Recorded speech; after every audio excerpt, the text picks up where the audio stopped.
Sebelum ceritanya dimulai, silahkan tulis di kolom komentar dari daerah mana saja teman-teman yang menonton cerita ini. Jangan lupa like dan subscribe agar channel ini bisa semakin berkembang dan bisa mempersembahkan cerita yang lebih menarik lagi. Langit Surabaya sudah menghitam pekat ketika Laura akhirnya bisa merebahkan punggungnya di kursi empuk kamar hotelnya. Di luar, dari jendela lantai 25, lampu kota berkelip seperti permadani permata yang tak berujung. Proyek pembangunan menara perkantoran yang ia pimpin menyedot setiap tetes energinya. Sebagai arsitek utama, 2 minggu di kota ini adalah masa kritis di mana fondasi dan struktur awal harus diawasi dengan ketelitian setingkat dewa. Ia memijat pelipisnya, merasakan dengung kelelahan yang menyenangkan, jenis kelelahan yang datang setelah seharian penuh bekerja produktif.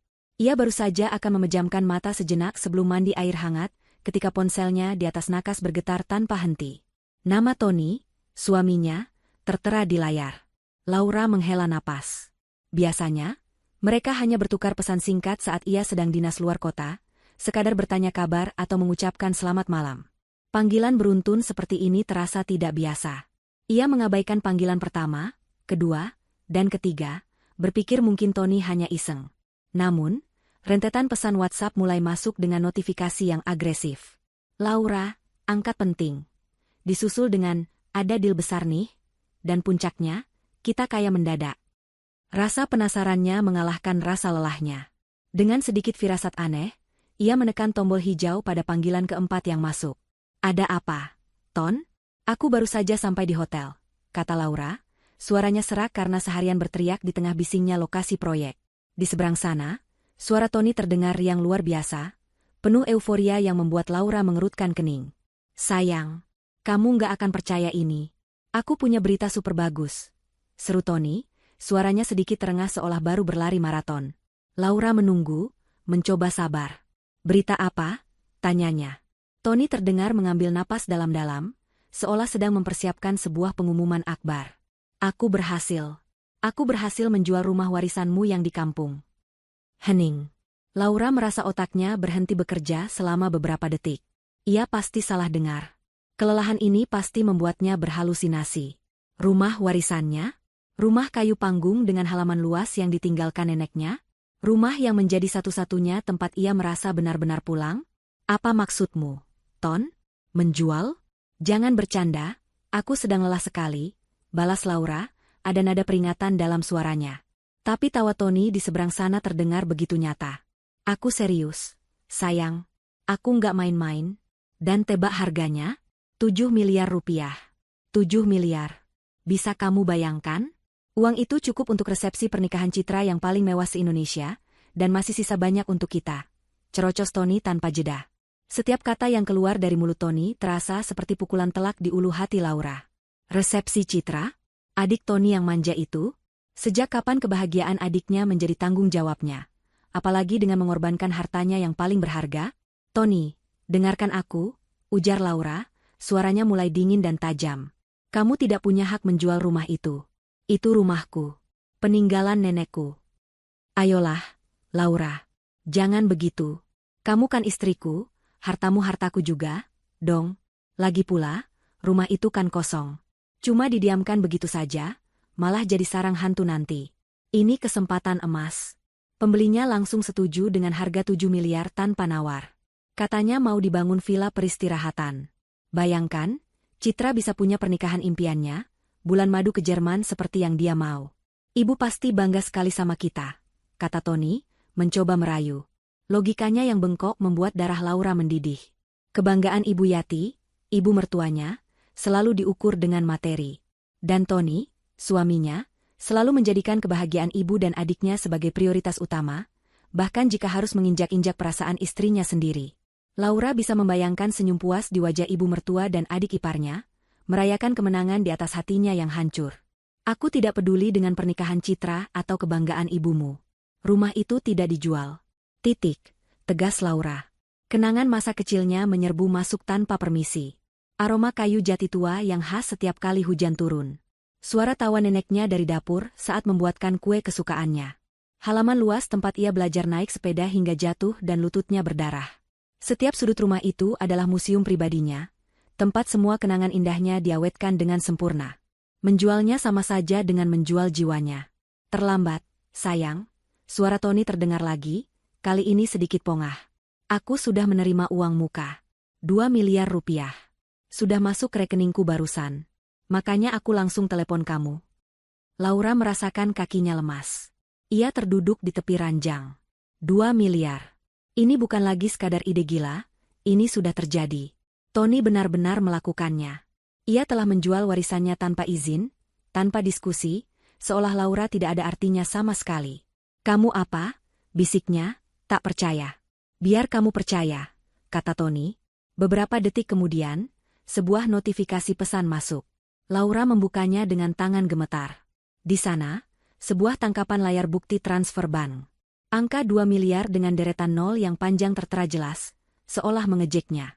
Di bawahnya, ada keterangan, DP pembelian rumah dan tanah desa Sukamaju. Jantungnya terasa diremas. Ini nyata. Ini benar-benar terjadi. Semua protes dan argumennya terasa sia-sia. Tony sudah bergerak di belakangnya, mengkhianatinya dengan cara yang paling menyakitkan. Kemarahan yang tadinya hanya bara kecil, kini berkobar menjadi api yang melahap habis semua kesedihan dan rasa terkejutnya. Yang tersisa hanyalah amarah yang dingin dan menusuk. Ia menarik napas dalam-dalam, menenangkan suaranya yang bergetar. Ia tidak akan menangis. Ia tidak akan memohon. Ia tidak akan memberikan kepuasan itu pada Tony. Suaranya yang keluar berikutnya terdengar datar, tanpa emosi, namun syarat dengan ancaman yang tak terucap. Dengarkan aku baik-baik, Tony, desisnya. Batalkan kesepakatan itu. Kembalikan uangnya. Aku tidak peduli bagaimana caramu. Batalkan, atau kamu akan menyesal seumur hidupmu. Tanpa menunggu jawaban, Laura mematikan sambungan telepon itu. Ia menatap layar ponselnya yang gelap, pantulan wajahnya yang pucat dan keras menatap balik. Permainan baru saja dimulai. Tony menatap ponselnya dengan bingung. Panggilan itu diputus begitu saja. Reaksi Laura sama sekali di luar dugaannya. Ia mengharapkan pekikan gembira, atau setidaknya keterkejutan yang positif. Bukannya ancaman dingin yang membuatnya merinding. Menyesal seumur hidupku? Memangnya dia siapa? Gumam Tony pada dirinya sendiri, mencoba mengembalikan kepercayaan dirinya yang sempat goyah. Ia menganggap kemarahan Laura hanyalah reaksi sesaat. Nanti juga akan luluh jika sudah melihat kenyataan betapa banyaknya uang yang mereka dapatkan. Wanita mana yang tidak suka uang? Pikirnya dangkal. Namun, nada suara Laura yang tanpa emosi itu terus terngiang di telinganya. Ada sesuatu yang berbeda, sesuatu yang belum pernah ia dengar sebelumnya. Merasa butuh dukungan, ia segera menelepon orang yang selalu membenarkan setiap tindakannya. Ibunya, Ibu Yati. Tidak perlu waktu lama bagi Tony untuk menceritakan semuanya. Tentu dengan sedikit bumbu drama, memposisikan dirinya sebagai suami berbakti yang berusaha membahagiakan keluarga, namun malah disalahpahami oleh istrinya yang egois. Seperti yang sudah diduga, Ibu Yati langsung naik pitam. Bukan kepada Tony, tentu saja, tetapi kepada Laura. Apa? Beraninya dia bicara seperti itu padamu. Anak tidak tahu diuntung. Harusnya dia berterima kasih padamu, Ton. Kamu itu sudah memikirkan kebahagiaan adikmu, kebahagiaan keluarga kita. Sembur Ibu Yati dari seberang telepon. Suaranya yang melengking membuat Tony harus sedikit menjauhkan ponsel dari telinganya. Justru itu, Bu. Aku kan melakukan ini untuk Citra, untuk kita semua. Rumah kosong di kampung itu mau diapakan lagi? Laura terlalu sentimental, terlalu terbawa perasaan. Sahut Tony, merasa lega karena mendapat pembenaran. Sudah, serahkan saja pada ibu. Biar ibu yang bicara pada Laura. Dia harus tahu posisinya di keluarga ini. Dia itu hanya menantu. Ada kewajiban untuk ikut memikirkan keluarga suami. Biar ibu yang luruskan otaknya yang bengkok itu, kata Ibu Yati dengan nada penuh kuasa. Tony pun setuju. Baginya, masalah selesai. Ibunya adalah pawang yang paling ampuh untuk menjinakkan Laura. Keesokan paginya, Laura sedang berada di lokasi proyek, memeriksa denah bangunan bersama para mandor ketika ponselnya berdering. Nama, ibu mertua, muncul di layar. Laura menarik napas panjang, sudah menduga panggilan ini akan datang. Ia memberi isyarat pada para mandor untuk menunggu, lalu berjalan menjauh ke sudut yang lebih tenang, di antara tumpukan baja dan semen. Ia mempersiapkan diri untuk pertempuran babak kedua. Halo, Bu, sapanya, suaranya diusahakan setenang mungkin. Laura, ibu tidak mau basa-basi. Tony sudah cerita semuanya. Ada apa denganmu? Kenapa kamu jadi egois begini? Langsung saja Ibu Yati menyerang tanpa jeda. Laura memejamkan matanya sejenak. Kata, egois, itu terasa seperti tamparan. Maaf, Bu. Ini bukan tentang egois. Ini tentang rumah peninggalan nenek saya. Rumah itu punya nilai yang tidak bisa diukur dengan uang bagi saya.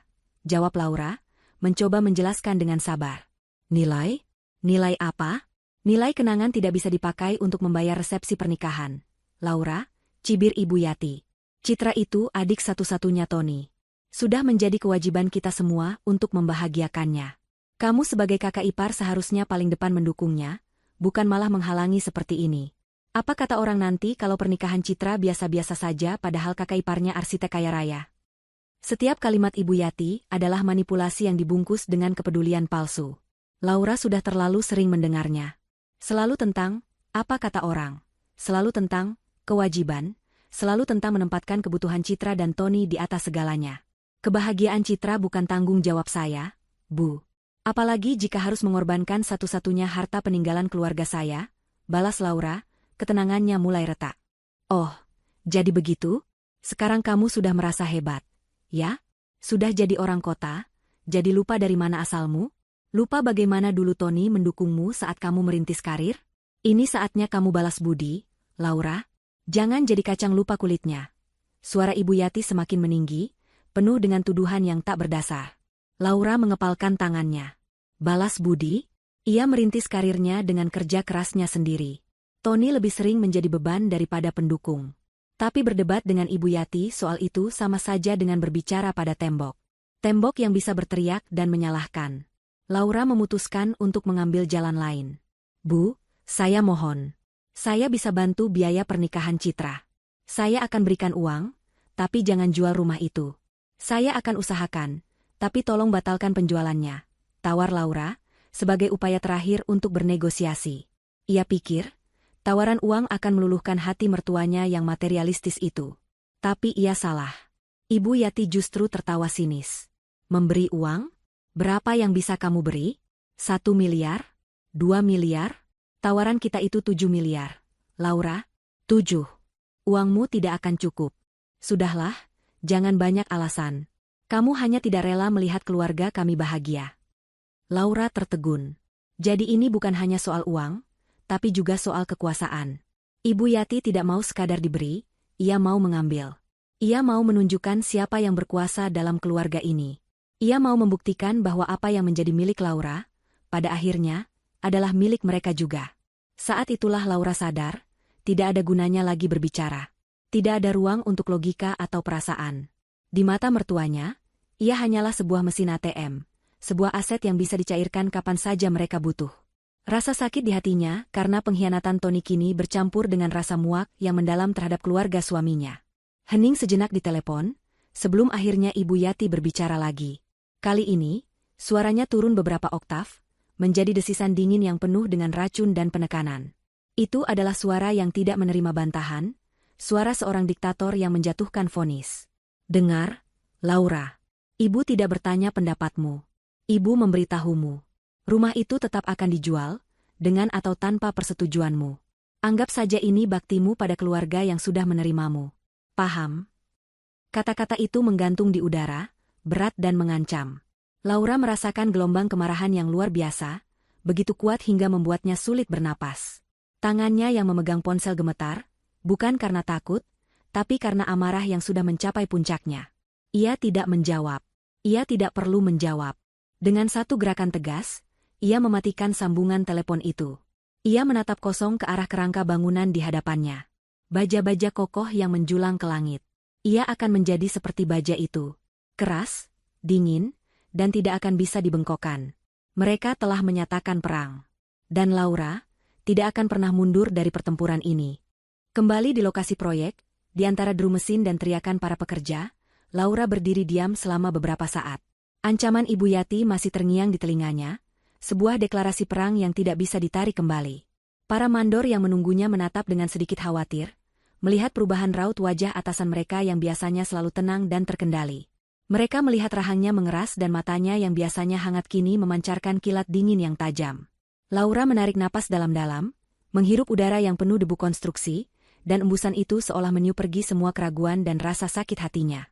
Yang tersisa adalah fokus yang jernih, setajam garis-garis biru pada denah bangunan di tangannya. Ia berbalik menghadap para mandor. "Maaf, ada urusan keluarga mendadak," katanya, suaranya kembali datar dan profesional, seolah panggilan telepon tadi tidak pernah terjadi. "Mari kita lanjutkan.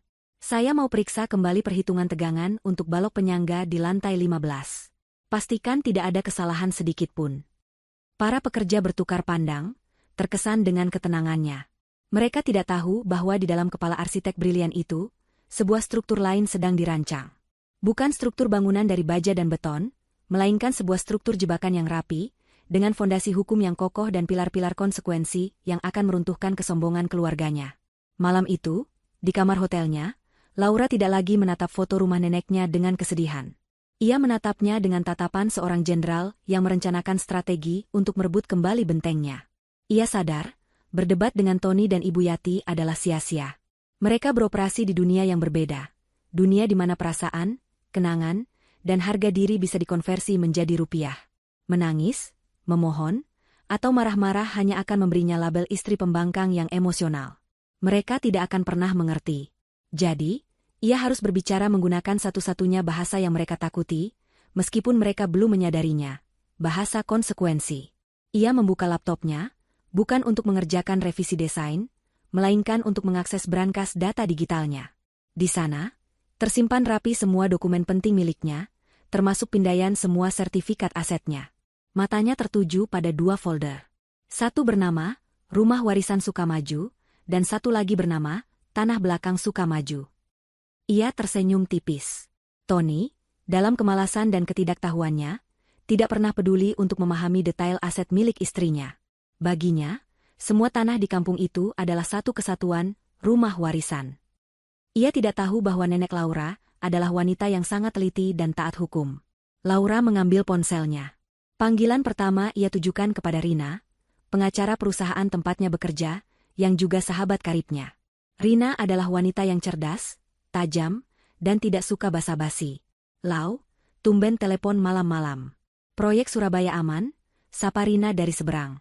"Aman, Rin. Aku butuh konsultasi hukum singkat, di luar pekerjaan," jawab Laura, langsung ke intinya. "Silakan, mumpung tagihannya belum jalan," canda Rina. Laura tersenyum sekilas. "Aku punya pertanyaan. Misalkan, ada sebidang tanah yang statusnya adalah tanah wakaf produktif, di atasnya berdiri bangunan warisan. Apakah tanah dan bangunan itu bisa diperjualbelikan?" tanya Laura. Rina terdiam sejenak. "Wakaf? Tentu saja tidak bisa, Lau. Tanah wakaf itu milik umat, bukan milik pribadi, meskipun keluargamu yang mewakafkan dan punya hak untuk menempatinya. Menjual tanah wakaf itu pidana serius. Penipuan terhadap umat dan penggelapan aset nirlaba. Kenapa kamu bertanya soal ini?" Laura mengabaikan pertanyaan terakhir. "Oke, pertanyaan kedua. Misalkan lagi, ada seseorang yang menjual properti A, tapi sertifikat yang ia gunakan adalah sertifikat untuk properti B yang lokasinya bersebelahan. Pembeli sudah terlanjur memberikan uang muka. Apa status transaksi itu?" Rina tertawa kecil. "Itu bukan transaksi, Lau. Itu namanya penipuan murni. Pasal 378 KUHP. Pembeli bisa menuntut uangnya kembali 100% plus ganti rugi, dan si penjual bisa langsung masuk penjara. Ini kasus siapa sih? Klienmu ada yang kena masalah." Laura merasa hatinya lega. Semua asumsinya terkonfirmasi. "Bukan siapa-siapa, Rin. Hanya riset kecil untuk melindungi aset di masa depan. Terima kasih banyak infonya.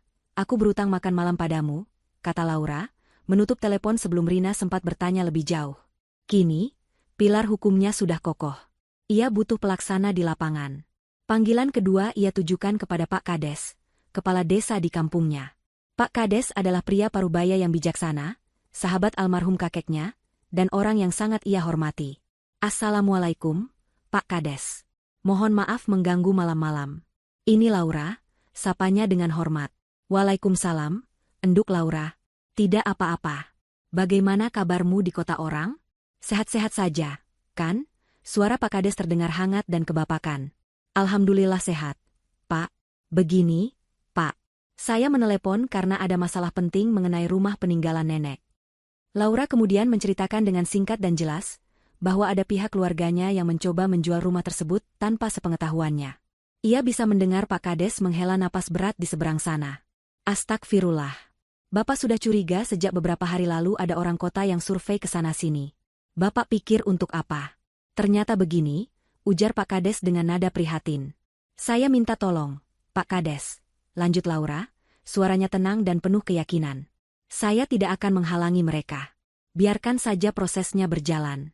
Saya hanya punya satu permintaan. Jika nanti mereka datang lagi bersama pembeli untuk finalisasi, atau untuk penandatanganan di notaris, tolong Bapak dampingi. Tentu, Enduk. Bapak pasti akan dampingi. Akan Bapak jelaskan status tanah wakaf itu pada mereka, kata Pak Kades dengan sigap. Tidak, Pak. Tolong jangan jelaskan apa-apa dulu, potong Laura. Itu akan menjadi senjata terakhir. Untuk sekarang, permintaan saya sederhana. Tolong pastikan saja, rombongan pembeli itu diarahkan ke lokasi properti yang benar-benar sesuai dengan nomor sertifikat yang tertera di dokumen penjualan mereka. Hanya itu saja, Pak. Pak Kades terdiam, mencerna permintaan aneh itu. Ia adalah orang yang cerdas dan sudah puluhan tahun mengurus masalah tanah di desanya. Sedetik kemudian, ia seperti memahami sesuatu. Ia tidak bertanya lebih jauh. Bapak paham, Enduk Laura. Serahkan saja pada Bapak. Anggap saja ini sandiwara kecil untuk memberi pelajaran. Nanti Bapak siapkan penyambutan yang sesuai, kata Pak Kades, dan Laura bisa menangkap nada geli dalam suaranya. Terima kasih banyak, Pak Kades.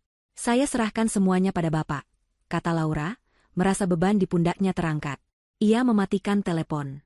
Misil telah diluncurkan, kini ia hanya perlu menunggu waktu untuk melihatnya menghantam target dengan presisi sempurna. Ia menatap kembali pemandangan kota Surabaya dari jendelanya. Malam ini, ia akan tidur nyenyak. Sementara Laura menyusun strateginya dalam sunyi, di belahan kota lain, Tony, Ibu Yati, dan Citra sedang merayakan kemenangan mereka dengan gegap gempita. Mereka memilih sebuah restoran mewah di lobi Hotel Bintang 5, tempat di mana harga segelas jus jeruk setara dengan upah minimum mingguan. Suara denting gelas dan tawa mereka yang keras menarik perhatian beberapa pengunjung lain, namun mereka tidak peduli. Mereka merasa seperti raja dan ratu yang baru saja memenangkan lotre. Tony, dengan dada membusung, menceritakan kembali versinya saat bernegosiasi dengan pembeli, membuatnya terdengar seperti seorang maestro bisnis ulung. Padahal, ia hanya menerima harga pertama yang ditawarkan tanpa menawar sedikit pun. Lihat kan, Bu, Tony juga bisa menghasilkan uang besar. Selama ini Laura saja yang terlalu meremehkan aku, katanya dengan bangga, sambil menenggak minumannya. Ibu Yati menepuk-nepuk punggung putranya dengan sayang.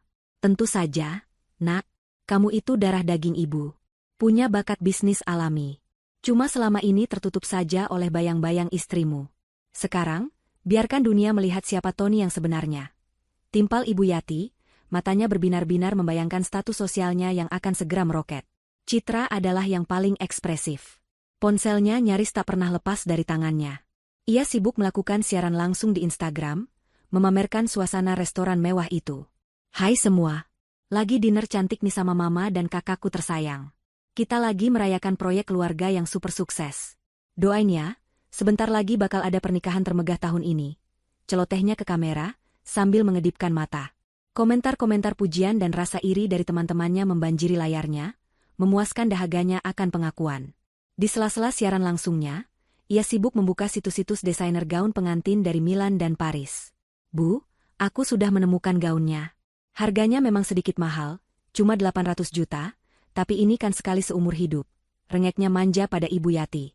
Ibu Yati, yang sudah terbuai dalam fantasi kekayaan, langsung mengangguk. Ambil saja, Nak, pesan sekarang juga. Jangan sampai keduluan orang lain. Untuk putri ibu satu-satunya, tidak ada yang terlalu mahal. Katanya dengan murah hati, seolah uang 7 miliar itu sudah ada di dalam tasnya. Mereka benar-benar sudah lupa daratan. Keesokan harinya, pesta belanja mereka berlanjut dengan lebih gila. Mereka menghubungi salah satu wedding organizer paling terkenal di ibu kota. Tanpa ragu, mereka langsung membayar uang muka sebesar 500 juta rupiah untuk paket pernikahan paling premium, yang mencakup dekorasi ballroom hotel dengan ribuan mawar impor, penampilan dari penyanyi papan atas, dan liputan media eksklusif. Tony bahkan sudah berani datang ke dealer mobil mewah, melakukan test drive untuk sebuah sedan Eropa terbaru. Nanti kalau sudah lunas, saya ambil yang warna hitam ini, katanya dengan gaya sombong kepada sales mobil. Ibu Yati pun tak mau ketinggalan. Ia sibuk menghubungi teman-teman arisannya, mengabarkan rencana pernikahan putrinya yang akan digelar di hotel termewah, dengan nada yang sengaja dibuat rendah hati padahal penuh kesombongan. Ia menikmati setiap tatapan iri dan decak kagum dari teman-temannya. Ini adalah puncak hidupnya. Di tengah euforia itu, tak ada satupun dari mereka yang memikirkan Laura. Atau lebih tepatnya, mereka sengaja tidak memikirkannya. Ancaman Laura dianggap sebagai angin lalu, drama seorang istri yang merasa dilangkahi namun pada akhirnya akan takluk oleh pesona uang. "Sudah kamu hubungi lagi Laura?" tanya Ibu Yati pada Tony di sela-sela kesibukan mereka memilih souvenir pernikahan dari katalog. Tony menggeleng. "Untuk apa? Biarkan saja dia tenang dulu. Nanti kalau 5 miliar sisanya sudah cair, aku tunjukkan saja bukti transfernya. Dia pasti langsung diam."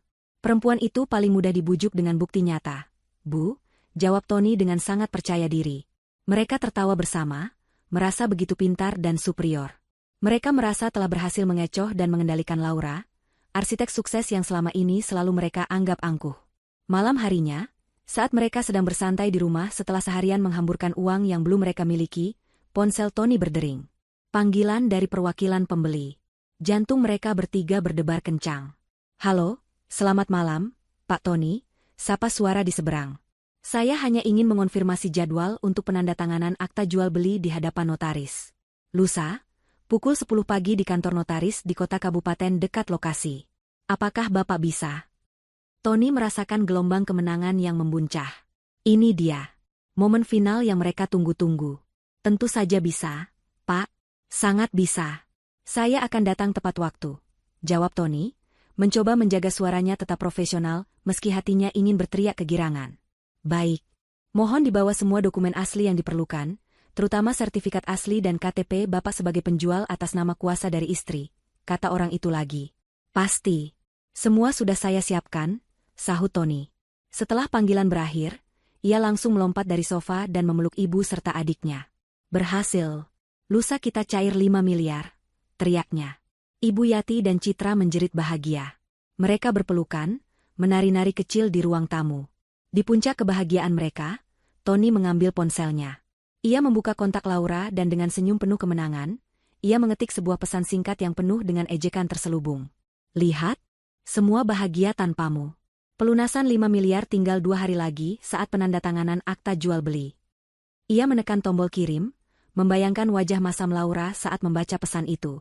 Ia tidak tahu, di Surabaya, Laura membaca pesan itu dengan senyum yang sangat berbeda. Senyum seekor singa betina yang melihat mangsanya berjalan santai memasuki perangkap. 2 hari berlalu seperti dalam sekejap mata bagi Laura. Hari penandatanganan akta jual beli tiba, namun di Surabaya, itu hanyalah hari Rabu biasa yang sibuk. Pukul 9 pagi, Laura sudah berdiri di lantai 30 sebuah gedung setengah jadi, mengenakan helm proyek dan rompi keselamatan. Angin ketinggian meniup-niup ujung rambutnya yang tergerai dari helm. Di hadapannya, para insinyur dan manajer lapangan menunggu arahannya. Ia sedang menjelaskan modifikasi rumit pada sistem penopang fasad kaca gedung, jarinya menelusuri garis-garis pada cetak biru raksasa yang terbentang di atas meja darurat. Ia sepenuhnya tenggelam dalam dunianya. Dunia di mana logika, presisi, dan perhitungan berkuasa. Dunia di mana tidak ada tempat untuk drama keluarga yang irasional. Ia merasa kuat di sini, berkuasa, dan memegang kendali. Sebuah perasaan yang kontras dengan apa yang coba direbut darinya. Tepat pukul 10:05, ponselnya di dalam saku mulai bergetar. 1 kali, 2 kali, 3 kali. Ia tahu persis siapa yang menelepon. Tony. Waktunya tiba. Seulas senyum tipis, nyaris tak terlihat, tersungging di bibirnya. Ia sama sekali tidak terganggu. Ia melanjutkan penjelasannya tentang penggunaan bau tanam berkekuatan tinggi dengan suara yang stabil dan jelas, seolah getaran di sakunya hanyalah dengung serangga yang lewat. Setelah rentetan panggilan dari Tony berhenti, getaran baru dimulai. Kali ini dari Ibu Yati. Lalu disusul oleh Citra. Mereka rupanya sedang bersama, sebuah komite kepanikan yang mulai terbentuk. Laura membiarkan semua panggilan itu mati dengan sendirinya. Ia tidak akan memberi mereka kepuasan mendengar suaranya, apalagi suara paniknya. Baginya, keheningan adalah bentuk perlawanan yang paling elegan. Setelah rapat singkat di ketinggian itu selesai, ia turun ke kantor proyek di lantai dasar. Ia duduk di mejanya, menuang segelas air putih, dan baru kemudian meraih ponselnya. Layarnya penuh dengan notifikasi.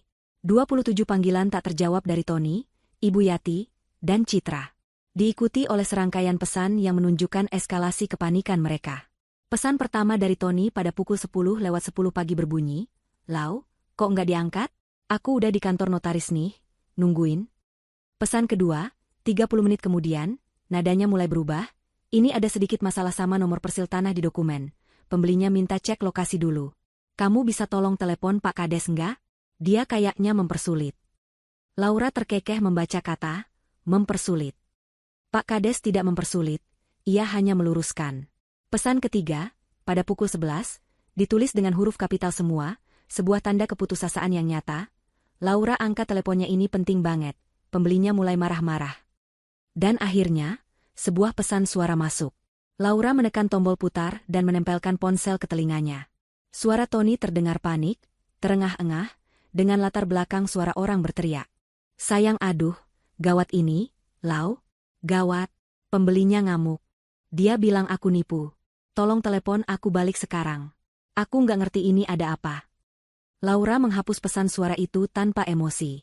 Ia lalu menggulir layarnya ke bawah, melewati semua notifikasi kepanikan itu, mencari satu nama yang benar-benar penting. Pak Kades.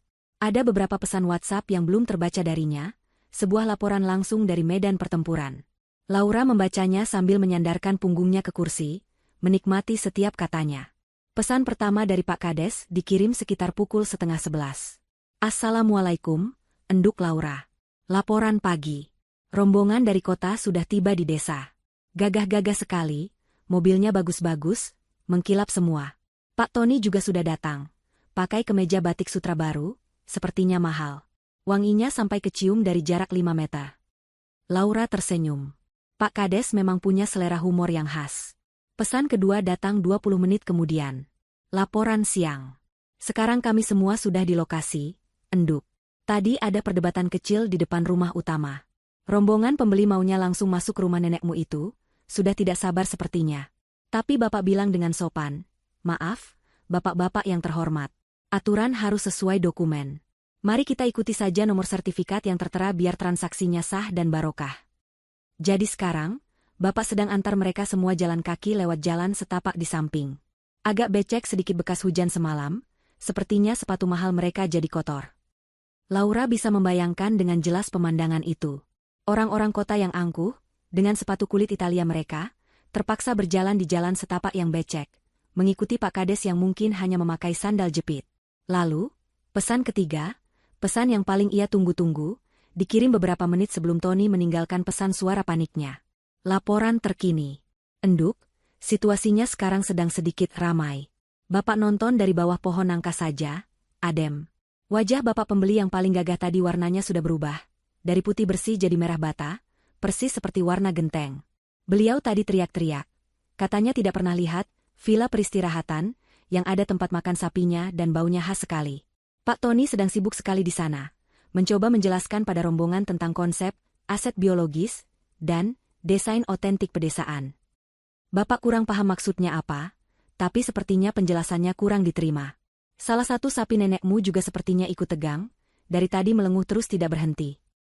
Membaca kalimat terakhir, Laura tidak bisa menahannya lagi. Tawa yang sejak tadi ia tahan akhirnya meledak. Bukan tawa keras yang mengejek, melainkan tawa lega yang tulus, tawa kemenangan yang manis. Ia menatap kembali cetak biru di mejanya, struktur kokoh yang ia rancang. Ternyata, struktur jebakannya pun berdiri sama kokohnya. Mari kita putar waktu kembali ke 2 jam sebelumnya. Tony mengendarai mobilnya menuju kota kabupaten dengan perasaan di puncak dunia.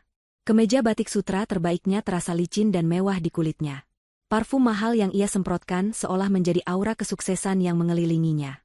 Hari ini adalah hari pembuktiannya. Hari di mana ia akan menunjukkan pada Laura, pada ibunya, pada dunia, bahwa ia bukan sekadar suami yang menumpang hidup pada kesuksesan istrinya. Ia adalah seorang negosiator ulung, seorang kepala keluarga yang mampu menghasilkan uang miliaran. Ia tiba di kantor notaris yang megah, sebuah bangunan modern dengan pilar-pilar besar. Di ruang tunggu, ia bertemu dengan Pak Hartono, sang pembeli, seorang pengusaha properti bertubuh tegap dengan wajah tegas. Di sampingnya, duduk 2 orang yang tampak seperti tim hukumnya, dengan koper kulit dan tatapan tajam. Tony menjabat tangan mereka semua dengan mantap, memancarkan kepercayaan diri yang ia paksakan. Awalnya, semua berjalan lancar. Notaris membacakan detail-detail awal. Namun, suasana mulai berubah ketika salah satu pengacara Pak Hartono mengangkat alisnya. "Mohon maaf, Pak Notaris, Pak Tony," katanya sambil menunjuk selembar dokumen. Di proposal awal dan foto-foto yang diberikan Pak Tony, objeknya adalah bangunan utama yang besar di depan. Namun, nomor persil tanah dan luas yang tertera di draft sertifikat ini merujuk pada plot tanah yang berbeda di bagian belakang, dengan luas hanya 300 meter persegi. Apakah ini tidak salah ketik? Jantung Tony berdebar sedikit. Ia sama sekali tidak memperhatikan detail itu. Ia hanya mengambil fotokopian sertifikat yang ada di laci meja Laura. "Oh, itu sama saja, Pak. Satu kompleks, satu kepemilikan. Bagian dari properti utama," jawab Tony sedikit gugup, mencoba terdengar meyakinkan. Pak Hartono menatapnya tajam. "Saya tidak berbisnis dengan asumsi, Pak Tony. Kita harus pastikan objeknya benar sebelum saya mentransfer sisa 5 miliar. Sebaiknya kita tinjau langsung lokasinya sekarang juga untuk klarifikasi."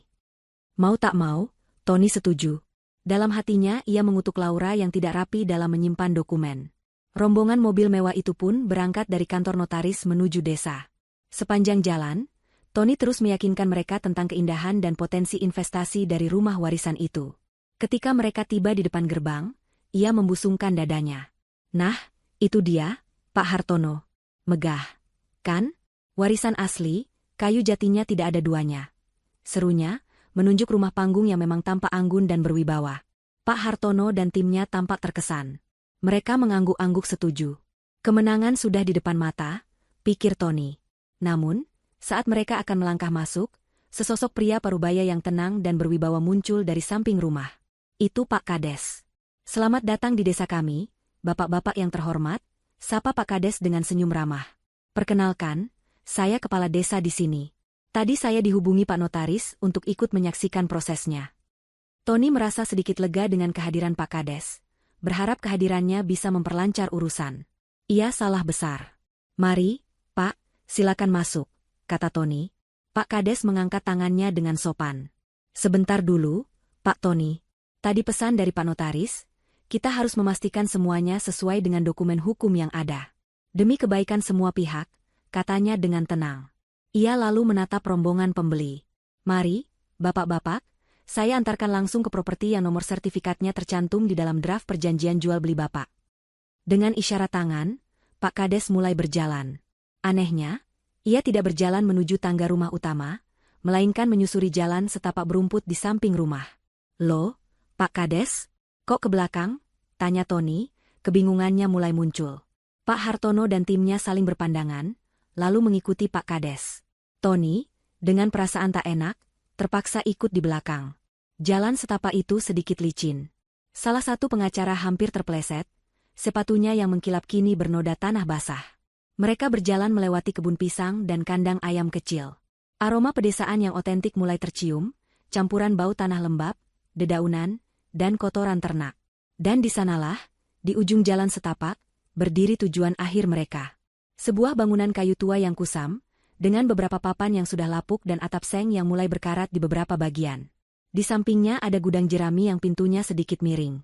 Dari dalam bangunan itu, terdengar suara lenguhan pelan, dan dua kepala sapi yang besar menengok keluar dari jendela tanpa kaca dengan tatapan polos. Hening. Rombongan dari kota itu berhenti melangkah, terpaku menatap pemandangan di depan mereka.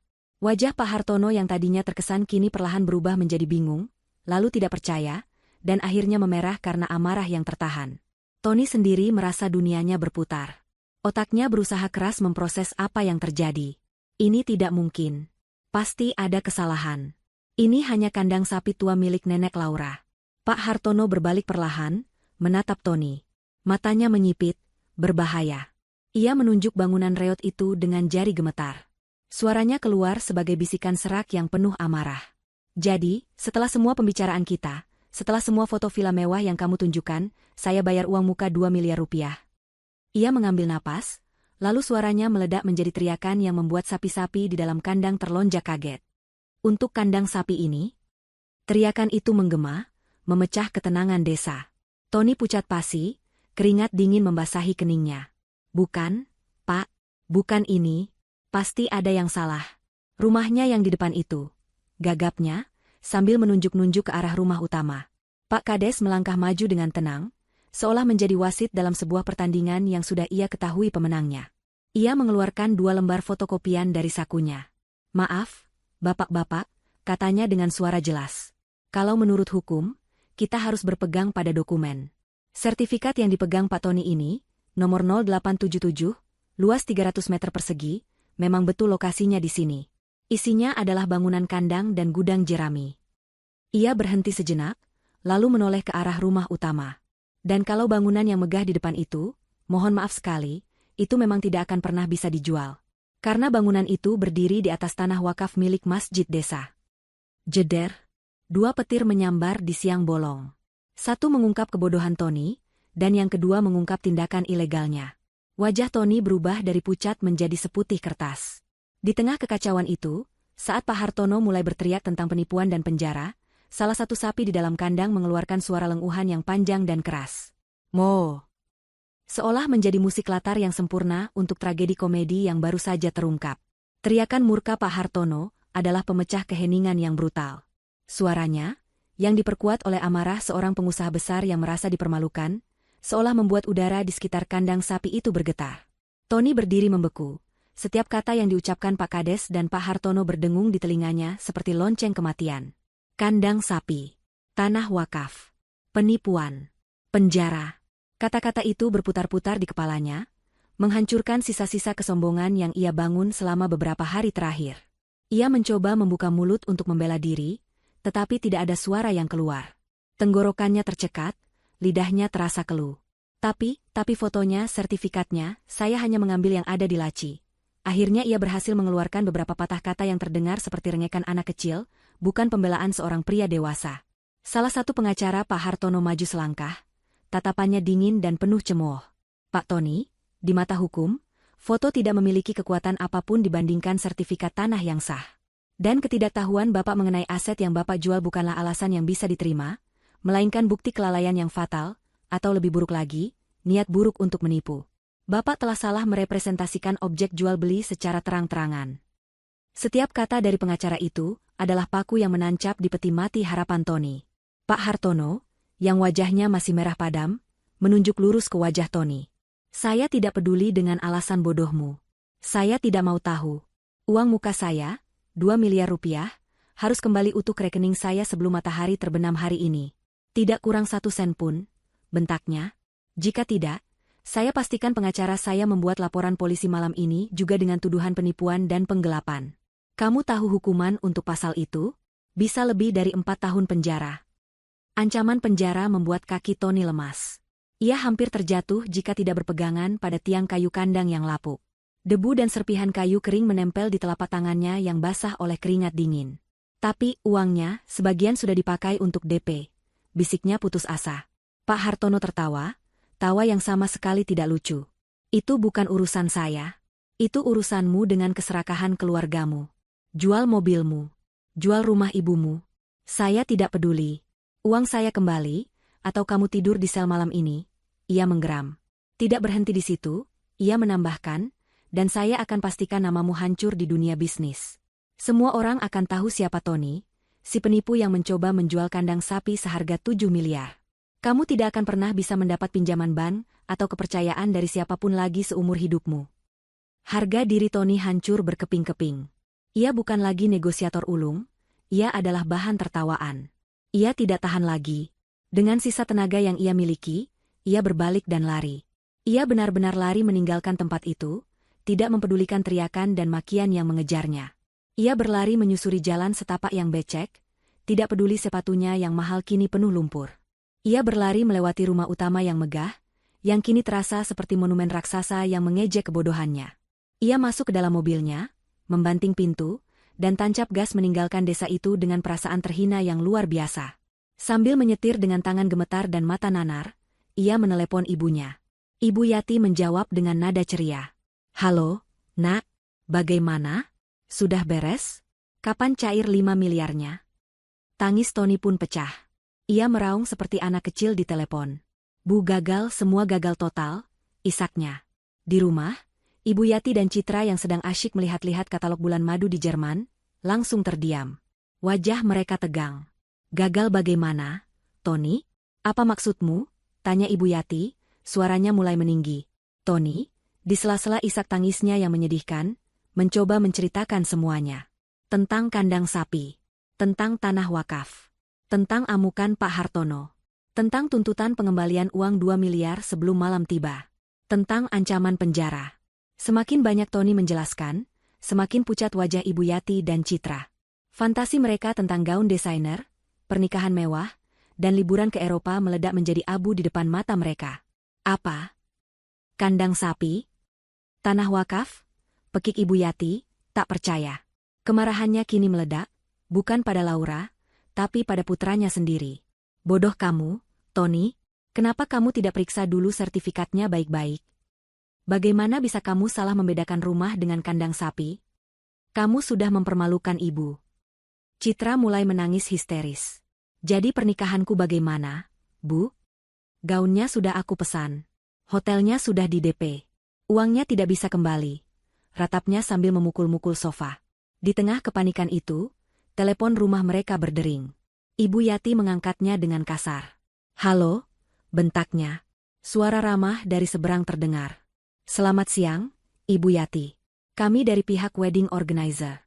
Hanya ingin mengingatkan, sesuai perjanjian, sisa pembayaran untuk venue hotel sebesar 1,5 miliar rupiah jatuh tempo akhir minggu ini. Kami hanya ingin mengonfirmasi jadwal pelunasannya. Ibu Yati langsung menutup telepon tanpa menjawab.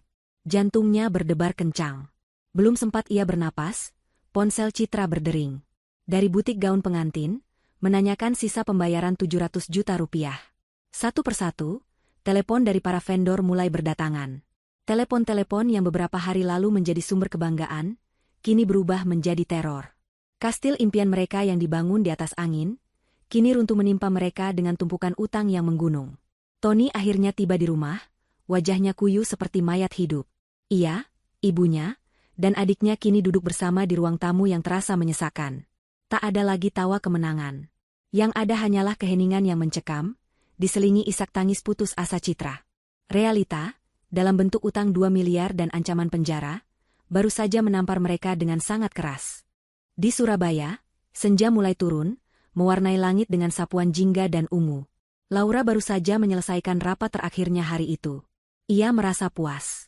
Proyek berjalan sesuai jadwal, semua masalah teknis berhasil ia atasi dengan solusi yang efisien. Ia kembali ke kamar hotelnya, menyeduh secangkir teh kamomil hangat, dan berjalan menuju balkon. Dari ketinggian, ia menatap kerlip lampu kota yang mulai menyala satu persatu. Ia meraih ponselnya. Layarnya masih dipenuhi notifikasi panggilan tak terjawab dan pesan-pesan panik. Ia tersenyum. Ia telah membiarkan mereka cukup lama merebus diri dalam kuah kepanikan yang mereka masak sendiri. Sekarang, saatnya untuk menyajikan hidangan penutup. Dengan ketenangan seorang pemenang, ia tidak menjawab panggilan mereka. Sebaliknya, ia yang menelepon. Ia menekan nomor Tony, sengaja memilih untuk berada dalam posisi yang memegang kendali penuh atas percakapan. Panggilan itu langsung diangkat pada dering pertama. Terdengar suara gerasak-gerusuk, lalu suara Tony yang putus asa. Laura, akhirnya kamu telepon. Tolong kami, Lau, aku mohon. Dari latar belakang, Laura bisa mendengar suara isak tangis Citra dan desahan frustrasi Ibu Yati. Ia bisa membayangkan mereka bertiga mengerubungi ponsel itu, menunggunya seperti menunggu datangnya juru selamat. Laura menyesap tehnya perlahan sebelum menjawab. Halo, Tony. Maaf baru bisa menelepon balik, sibuk sekali di sini. Ada apa ya? Tadi kayaknya banyak sekali yang mencoba menghubungiku. Sepertinya penting sekali, katanya dengan nada suara yang ringan dan tanpa beban, seolah ia benar-benar tidak tahu apa-apa. Kepolosan pura-pura itu adalah putaran pertama pisau yang ia tancapkan. Penting, Lau? Ini sangat penting. Gawat, seru Tony. Penjualannya salah besar. Pembelinya ngamuk, dia minta uangnya kembali hari ini juga. 2 miliar, Lau. Kami tidak punya uang sebanyak itu. Dia juga mengancam akan memenjarakan aku. Tolong, Lau, tolong bicara padanya. Kamu kan pintar negosiasi. Tolong jelaskan padanya kalau ini hanya salah paham. Rengek Tony, semua harga dirinya sudah lenyap. Ibu Yati merebut ponsel dari tangan Tony. Laura, ini semua gara-gara kamu. Kenapa kamu tidak bilang dari awal soal tanah wakaf itu? Kenapa kamu menjebak anakku sendiri? Teriaknya histeris. Laura tertawa kecil, Tawa yang terdengar sangat merdu sekaligus mengerikan di telinga mereka. Menjebak? Bu? Saya rasa tidak. Saya tidak pernah menyuruh Tony untuk menjual apapun. Saya tidak pernah menyuruhnya mengambil sertifikat yang salah. Dan saya tidak pernah menyuruh kalian menghamburkan uang muka untuk pesta yang di luar kemampuan kalian, jawab Laura dengan tenang. Saya hanya diam. Dan ternyata, hanya dengan diam saja sudah cukup untuk menunjukkan kualitas asli kalian. Ia melanjutkan, dan soal salah paham. Apanya yang salah paham? Bukankah transaksinya sudah berjalan sesuai dokumen? Selamat ya, kalian sekarang sudah resmi menjadi juragan kandang. Sebuah pencapaian yang luar biasa. Sindiran telah itu membuat Ibu Yati terdiam, tak mampu berkata-kata. Jangan bicara begitu, Kak. Kini suara Citra yang terdengar, penuh isak tangis. Pernikahanku bagaimana? Semuanya hancur. Impianku hancur. Kakak tegas sekali. Laura menghela napas, nadanya berubah menjadi manis yang dibuat-buat. Oh, Citra sayang. Jangan sedih. Justru kamu harusnya melihat ini sebagai kesempatan. Kalau kamu butuh tema pernikahan yang unik dan hemat biaya, coba saja tema Countryside. Sangat otentik.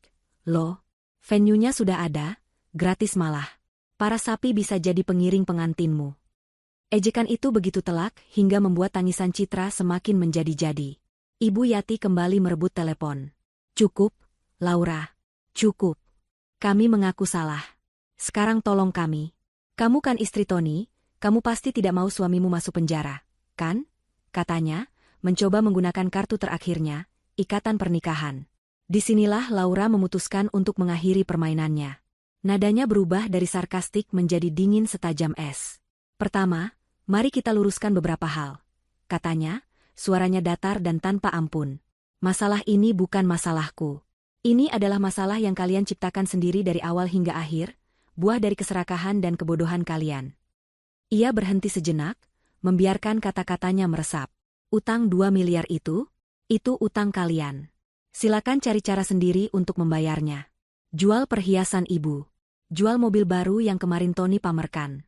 Atau mungkin, jual rumah yang sedang ibu tempati sekarang? Itu sepertinya ide yang bagus. Ancaman penjara untuk Tony, lanjutnya. Itu adalah konsekuensi logis dari tindakannya yang mencoba melakukan penipuan. Mungkin beberapa tahun di dalam sana bisa memberinya waktu untuk merenung dan belajar tentang arti kejujuran dan menghargai milik orang lain. Ibu Yati dan Tony hanya bisa terkesiap, tidak percaya dengan apa yang mereka dengar. Laura belum selesai. Dan satu hal terakhir yang paling penting, Tony. Mungkin Ibu Yati benar, aku tidak mau suamiku masuk penjara. Terdengar secercah harapan dari seberang telepon. Itulah sebabnya, mulai detik ini, aku bukan lagi istrimu. Pengacaraku akan segera menghubungimu besok pagi untuk mengurus surat gugatan cerai. Ini adalah pukulan final. Bom atom yang meluluh lantakkan sisa-sisa harapan mereka. Gugatan cerai. Laura tidak hanya meninggalkan mereka dalam masalah, ia meninggalkan mereka selamanya. Sebelum mereka sempat bereaksi, sebelum teriakan dan makian Ibu Yati keluar, Laura mengucapkan kalimat terakhirnya. Selamat menikmati panen dari apa yang sudah kalian tanam. Ia lalu mematikan sambungan telepon. Ia tidak menunggu jawaban. Ia tidak ingin mendengar apapun lagi dari mereka. Ia meletakkan ponselnya di meja, lalu menatap kembali keindahan lampu kota di hadapannya. Beban yang selama bertahun-tahun membebani pundaknya terasa terangkat. Ia tidak merasa kejam. Ia tidak merasa dendam. Ia hanya merasa bebas. Benar-benar bebas. Panggilan telepon dari Laura berakhir seperti sebuah vonis mati. Di ruang tamu yang beberapa hari lalu penuh dengan tawa dan rencana muluk, kini hanya ada keheningan yang pecah oleh isak tangis histeris Citra dan ratapan Ibu Yati yang penuh penyesalan dan amarah. Tony duduk membatu di sofa, tatapannya kosong, ponsel masih tergenggam di tangannya yang lunglai. Kata-kata terakhir Laura, gugatan cerai, adalah pukulan pemungkas yang meremukan sisa-sisa dirinya. Ia bukan hanya kehilangan uang dan harga diri, ia akan kehilangan segalanya. Kehancuran mereka tidak perlu menunggu lama. Tenggat waktu dari Pak Hartono, uang 2 miliar kembali sebelum matahari terbenam, adalah cambuk api yang memaksa mereka bergerak dalam kepanikan. Telepon dari tim pengacara Pak Hartono datang tanpa henti. Setiap deringnya terdengar seperti lonceng alarm kebakaran di telinga mereka. Langkah pertama adalah yang paling menyakitkan bagi Ibu Yati. Dengan tangan gemetar dan hati yang hancur, ia membuka kotak-kotak beludru tempat ia menyimpan koleksi perhiasannya. Gelang emas keroncong, kalung berlian yang selalu ia pamerkan di acara arisan, cincin-cincin warisan, semua simbol status dan kebanggaannya selama ini, ia masukkan ke dalam sebuah tas. Ia pergi ke toko emas besar di pusat kota, tempat yang biasanya ia datangi untuk membeli, bukan untuk menjual. Wajahnya ia tutupi dengan kacamata hitam besar, berharap tidak ada yang mengenalinya. Di sana, di bawah tatapan dingin seorang penaksir perhiasan, hartanya ditimbang dan dinilai dengan angka-angka yang terasa seperti sebuah penghinaan. Uang yang ia terima, meski tampak banyak, terasa seperti debu dibandingkan nilai kenangan dan harga diri yang terkandung di dalamnya. Jumlahnya bahkan tidak mencapai seperempat dari utang mereka. Selanjutnya, giliran Tony. Sedan Eropa baru yang baru beberapa hari lalu ia pakai untuk pamer keliling kompleks, kini harus ia antar ke sebuah showroom mobil bekas. Ia bisa melihat tatapan para calon mobil yang seolah bisa mencium bau keputusasaan dari jarak jauh. Mereka menawar mobilnya dengan harga yang sangat rendah, tahu bahwa posisi Tony sangat lemah. Setiap goresan kecil yang tadinya tidak berarti, kini menjadi alasan untuk memotong harga jutaan rupiah. Setelah perdebatan yang melelahkan dan memalukan, Tony terpaksa menerima tawaran mereka yang jauh di bawah harga pasar. Ia pulang ke rumah dengan menaiki taksi online, menatap kosong keluar jendela, merasa seperti seorang jenderal yang kehilangan kuda perangnya. Tapi uang yang terkumpul masih jauh dari cukup. Keputusasaan mulai mencekik. Mereka hanya punya satu pilihan tersisa, pilihan yang paling menikam jantung Ibu Yati. Menjual rumah mereka. Rumah yang menjadi saksi bisu kehidupannya, tempat ia membesarkan anak-anaknya, kini harus ditempeli pelang, dijual cepat. Sementara mereka berjuang dalam neraka finansial pribadi, neraka sosial mereka baru saja dimulai. Entah bagaimana, kisah tentang transaksi 7 miliar yang ternyata adalah kandang sapi bocor ke publik. Mungkin dari salah satu pengacara, atau mungkin dari Pak Hartono sendiri yang menceritakannya sebagai anekdot lucu di pertemuan bisnisnya. Kisah itu terlalu unik dan konyol untuk tidak menyebar. Dalam hitungan hari, itu menjadi gosip terpanas di lingkungan mereka, lalu menyebar seperti virus melalui grup-grup WhatsApp dan media sosial. Citra adalah korban yang paling telak. Seseorang menemukan kembali unggahan Instagram live-nya saat ia sedang pamer di butik desainer, membual tentang Heritage Villa dan German Fairy Tale Wedding. Video itu diunggah ulang dengan musik latar suara sapi melenguh. Sebuah tagar baru pun lahir dan menjadi tren, Ratu Kandang Sapi. Setiap kali ia membuka ponselnya, ia dibanjiri oleh notifikasi cemoohan dan meme lucu yang menjadikannya bahan tertawaan. Puncaknya, calon suaminya, yang keluarganya sangat menjaga Citra, mengirimkan sebuah pesan singkat yang dingin, "Aku tidak bisa menikahi putri dari keluarga penipu. Hubungan kita selesai." Dunia Citra benar-benar runtuh. Ia mengurung diri di kamar, menolak untuk bertemu siapapun. Tony pun tidak luput dari penghakiman massa. Namanya yang hancur membuatnya mustahil mencari pekerjaan kantoran. Beberapa kali ia mencoba melamar, namun ditolak mentah-mentah begitu pihak perusahaan mengetahui latar belakangnya dari berita yang viral. Mereka akhirnya berhasil menjual rumah mereka dengan harga murah, karena terdesak waktu. Tepat pada jam-jam terakhir tenggat waktu, mereka berhasil mentransfer uang 2 miliar itu ke rekening Pak Hartono. Mereka terhindar dari penjara, tetapi mereka kehilangan segalanya. Mereka terusir dari surga kenyamanan mereka dan terlempar ke dalam jurang kemelaratan. Dengan sisa uang yang ada, mereka menyewa sebuah kontrakan petak dengan 2 kamar sempit di pinggiran kota yang padat dan panas. Ibu Yati, yang terbiasa memerintah asisten rumah tangga, kini harus belajar mencuci bajunya sendiri. Citra, sang calon putri dongeng, kini harus berbagi kamar mandi dengan penghuni kontrakan lain. Bagi Tony, karma datang dalam bentuk yang paling puitis dan ironis. Setelah berminggu-minggu menjadi pengangguran, satu-satunya pekerjaan yang bisa ia dapatkan adalah menjadi pekerja kasar di sebuah peternakan sapi perah besar, beberapa puluh kilometer dari kota. Setiap pagi, sebelum matahari terbit, ia harus bangun untuk membersihkan kandang-kandang sapi yang luas. Bau amonia dan kotoran ternak yang dulu membuatnya muak di desa Laura, kini menjadi parfum sehari-harinya. Suatu sore, saat ia sedang menyekop kotoran sapi dengan tubuh penuh peluh dan wajah kotor, ia mendengar beberapa pekerja lain sedang tertawa terbahak-bahak sambil melihat ponsel. "Gila, masih ngakak aja aku tiap lihat berita ini," kata salah satu dari mereka. "Ada orang tolol mau jual kandang sapi seharga 7 miliar. Hahaha." Tony membeku, sekop di tangannya terasa berat. Mereka sedang menertawakannya. Ia menunduk, menyembunyikan wajahnya, melanjutkan pekerjaannya dalam diam. Di tengah bau kotoran dan suara lenguhan sapi yang tak ada habisnya, ia akhirnya menyadari, inilah nerakanya yang sesungguhnya. Ia telah menjadi lelucon dalam hidupnya sendiri. Beberapa bulan telah berlalu. Musim telah berganti, begitu pula dengan status dan kehidupan Laura. Proses perceraiannya dengan Tony berjalan cepat dan lancar. Tony, yang sudah kehilangan segalanya, tidak punya kekuatan atau keinginan untuk melawan.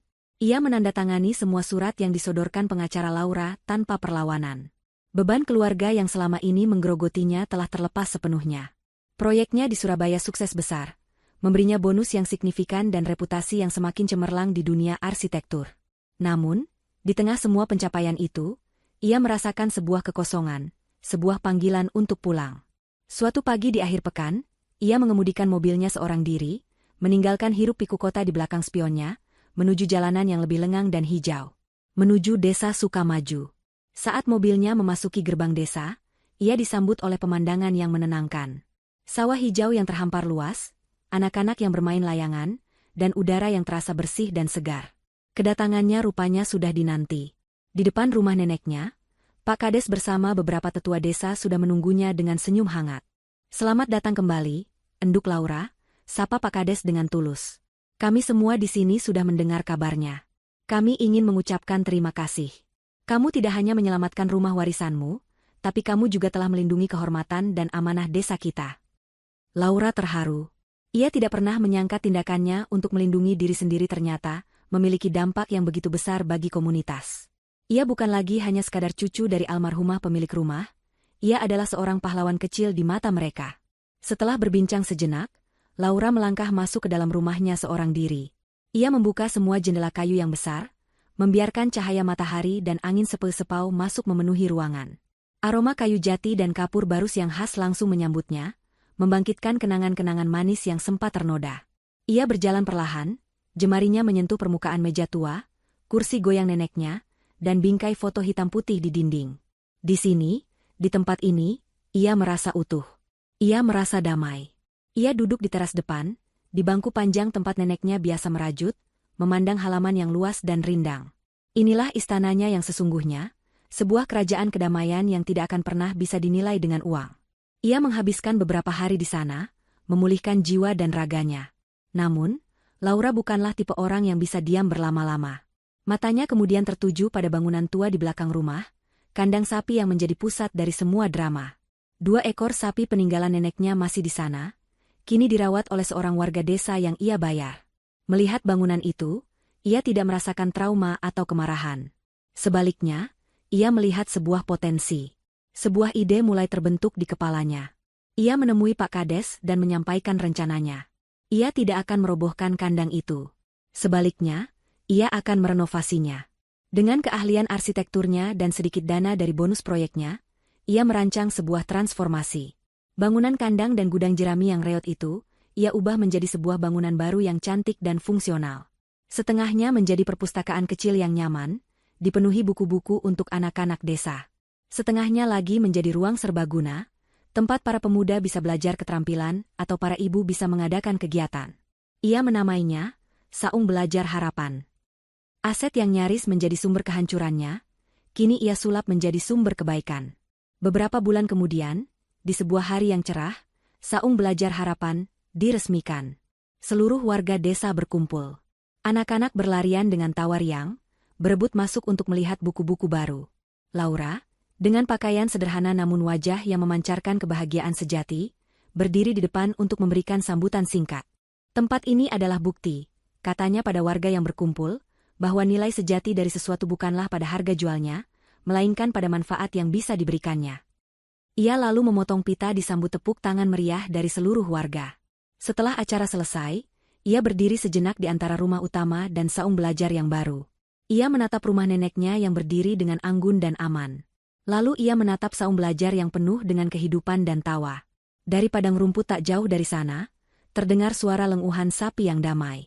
Laura tersenyum, senyum yang tulus dari lubuk hatinya. Ia akhirnya mengerti. Ia memang seorang ratu. Bukan ratu properti kandang sapi seperti dalam ejekannya, melainkan ratu atas hidupnya sendiri, yang mampu mengubah warisan masa lalu menjadi harapan untuk masa depan. Dan itu adalah asetnya yang paling berharga. Rabu, 8 Oktober 2025. Setahun lebih telah berlalu sejak badai itu menerjang dan akhirnya reda, menyisakan langit biru yang cerah di atas kehidupan Laura. Hari ini, di desa Sukamaju, Udara terasa hangat dan penuh dengan aroma tumpeng yang baru diangkat serta tawa riang anak-anak. Di halaman belakang rumah warisan neneknya, di tempat yang dulu hanya berisi kandang reot dan gudang jerami, kini berdiri sebuah bangunan kayu yang cantik dan kokoh. Dindingnya dicat warna krem yang lembut, jendelanya besar-besar, dan terasnya dihiasi pot-pot bunga warna-warni. Di atas pintunya, terpasang sebuah pelang kayu dengan ukiran sederhana, Saung Belajar Harapan. Hari ini adalah perayaan 1 tahun berdirinya saung itu. Laura, mengenakan blus batik sederhana dan celana panjang yang nyaman, berdiri di antara kerumunan warga. Ia tidak lagi terlihat seperti arsitek kota yang tegas dan dingin, melainkan seperti bagian yang tak terpisahkan dari desa itu. Ia sibuk membantu para ibu membagikan makanan, sesekali tertawa saat seorang anak kecil menarik-narik ujung bajunya untuk meminta tambahan kerupuk. Wajahnya memancarkan ketenangan yang dalam, kedamaian yang tidak bisa dibeli dengan harga berapapun. Proyek-proyek besarnya di kota besar masih berjalan, karirnya tetap menanjak, namun kini pusat gravitasinya telah bergeser. Kebahagiaannya tidak lagi diukur dari setinggi apa gedung yang ia rancang, melainkan dari selebar apa senyum yang bisa ia ciptakan di sini. Tidak terasa sudah setahun ya, enduk Laura, suara Pak Kades membuyarkan lamunannya. Pria parubaya itu berdiri di sampingnya, memegang secangkir kopi hitam. Lihat anak-anak itu. Dulu kalau sore mainnya di pinggir jalan, sekarang betah di saung sampai maghrib. Nilai-nilai mereka jadi jauh lebih bagus di sekolah. Laura tersenyum, matanya menatap kerumunan anak-anak yang sedang asyik membaca buku di teras saung. Ini semua juga berkat bantuan Bapak dan seluruh warga. Saya hanya memberikan wadahnya saja, jawab Laura dengan rendah hati. Pak Kades terkekeh. Wadah yang tepat di waktu yang tepat itu yang paling penting, enduk. Oh ya, beberapa hari lalu Bapak dengar kabar dari seorang kerabat yang tinggal di kota. Kabar tentang mereka. Laura terdiam sejenak. Mereka. Kata itu terasa begitu jauh, seperti gema dari kehidupan orang lain. Ia tidak lagi merasakan amarah atau sakit hati saat mendengar kata itu. Hanya ada kehampaan yang netral, seperti membaca berita tentang orang yang tidak ia kenal. Bagaimana kabar mereka, Pak? Tanyanya dengan nada tenang, lebih karena sopan santun daripada rasa penasaran yang sesungguhnya. Pak Kades menghela napas. Hidup itu memang adil, enduk. Roda itu benar-benar berputar. Katanya, mereka sekarang tinggal di kontrakan sempit di pinggiran kota. Ibu Yati sudah tidak pernah kelihatan di acara-acara sosialita. Citra, pernikahannya batal, sekarang kerja jadi kasir di toko swalayan.